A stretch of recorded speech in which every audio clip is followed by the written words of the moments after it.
এখানে থাকেন।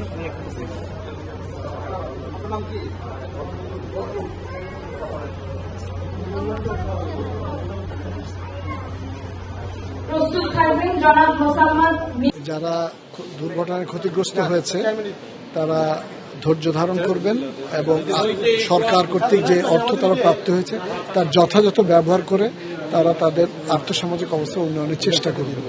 আমার কথা হচ্ছে সবাই সচেতনভাবে রাস্তায় চলাচল করবেন, রাস্তার নিয়ম কানুন মেনে চলবেন এবং সরকার কর্তৃক বিভিন্ন সময় প্রচারিত বিভিন্ন নির্দেশাবলী মেনে চলবেন। প্রথমত হচ্ছে যারা আসলে নিহত হয়েছেন বা আহত হয়েছেন, আসলে এটার কোনো ক্ষতিপূরণ হয় না।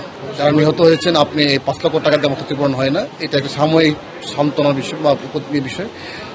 যে অনুরোধটা থাকবে আমাদের অংশীজন যারা আছেন, বিশেষ করে আমাদের যারা গাড়ি চালান, আমাদের চালক ভাইয়েরা এবং যারা আমাদের যাত্রী, সবাইকে সাবধানতার সাথে চলতে হবে যাতে কোনোভাবেই কোনো ধরনের অ্যাক্সিডেন্ট দুর্ঘটনা পতিত না হয়।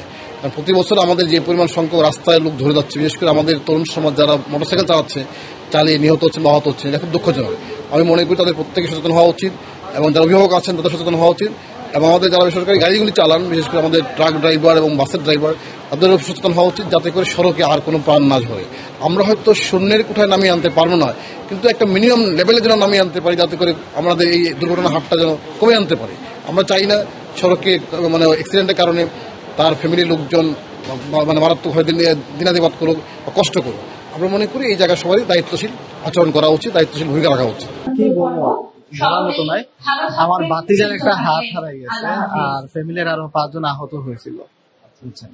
আর এটা দেওয়ার মাধ্যমে আমাদের উপকারটা হলো কি, ওই যে আমার বাতিজারে তো কোনো কিছু দিতে পারবো না, তো ওর সৌন্দর্যের জন্য আমরা একটা আলাদা ওই যে রোবোটিক একটা হাত লাগানোর চেষ্টা করবো।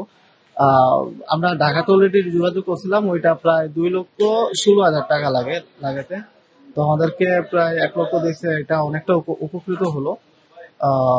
আশা করি যে হাতটা লাগাবার ক্ষেত্রে এটা আমাদের অনেকটা সহায়তা করবে।